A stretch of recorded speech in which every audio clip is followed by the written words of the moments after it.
Good morning. I'm a little behind schedule today, but was playing with the kids and time just flew by. We're in John chapter 11, starting in verse 45, and Jesus had just gotten to Bethany, and he came to the tomb of Lazarus, who had been dead for 4 days and stinketh, as our authorized version says. And he had him roll away the stone, and Jesus called him out. Lazarus came hopping out, still tied up in all of his burial clothes. And in verse 45 it says, "Then many of the Jews who had come to Mary and had seen the things Jesus did believed in him. But some of them went away to the Pharisees and told them the things that Jesus did. Then the chief priests and the Pharisees gathered a council and said, 'What shall we do? For this man works many signs. If we let him alone like this, everyone will believe in him, and the Romans will come and take away both our place and nation.' And one of them, Caiaphas, being high priest that year, said to them, 'You know nothing at all, nor do you consider that it is expedient for us that one man should die for the people, and not the whole nation should perish.' Now this he did not say on his own authority, but being high priest that year, he prophesied that Jesus would die for the nation, and not for the nation only, but also that he would gather together in one the children of God who were scattered abroad."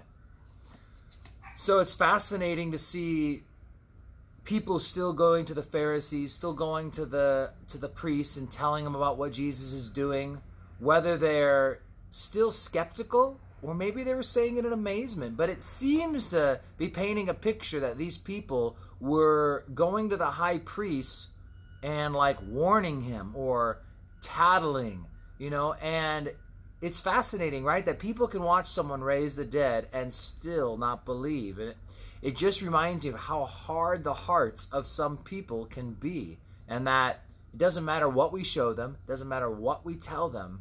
If their hearts are hard, then there's nothing that we can do. If Jesus raising someone from the dead can't change their minds, then nothing we can do is going to change their minds. But that said, we can pray that the Holy Spirit works on their heart, that God sends external forces into their life that will affect the way they think and feel, and that would soften their hearts and prepare them for the gospel. It's fascinating also to see that the high priest prophesied. Now, he doesn't really seem like a believer. Caiaphas, I don't think, was a real, true believer in God. We learn a lot about how Annas was supposed to be the legitimate high priest, and he is the one by birthright was supposed to be the high priest. But when the Romans came in, they wanted to appoint the high priest as a ambassador of Rome or representative of Rome, not an ambassador, but the Romans wanted control over the high priest. And so it ended up being Annas's son-in-law, Caiaphas, who was appointed to be the high priest for that time. Now, high priests were high priests for life, but as you can see at this point, they were being elected by terms by the Romans. And so by getting Caiaphas in there, it was a way to kind of keep it still under the umbrella of Annas. And so many people recognized Annas as the high priest, but on paper and politically, Caiaphas was the high priest.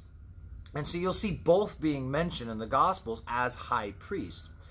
And Caiaphas, who really was appointed by Rome, it was a money thing. I've been to Caiaphas's house. Nice place. He was still able to prophesy. Why? Well, because God chose to speak through him. God spoke through a unsaved high priest. God spoke through a donkey. And I believe God did miracles through an unsaved Judas. God can work through anyone. It is a great reminder that miracles or things like that don't always actually do testify that someone's legitimate. And so when we watch things on TV or YouTube or wherever and people are doing stuff in the name of Jesus, it's a good reminder that God can work his good through unsaved people. And so he prophesies. And what does he prophesy? That one must die for all. That's the prophecy. That Jesus would die for the nation. That the nation didn't have to die for their own sins, but that Jesus would die, and he would die once and for all. I think we've all heard that saying, once and for all. It's a common saying. But truly, what better application of that saying than the cross? For Jesus died once, and it was for all. And so, it says, then, verse 53, from that day on, they plotted to put him to death. Therefore, Jesus no longer walked openly among the Jews, but went from there into the country near the wilderness to a city called Ephraim, and there remained with his disciples. And the Passover of the Jews was near, and many went from the country up to Jerusalem before the Passover to purify themselves. Then they sought Jesus and spoke among themselves as they stood in the temple. What do you think, that he will not come to the feast? Now both the chief priests and the Pharisees had given a command that if anyone knew where he was, he should report it, that they may seize him. So, what's interesting with the Gospel of John is that we broke over the halfway point.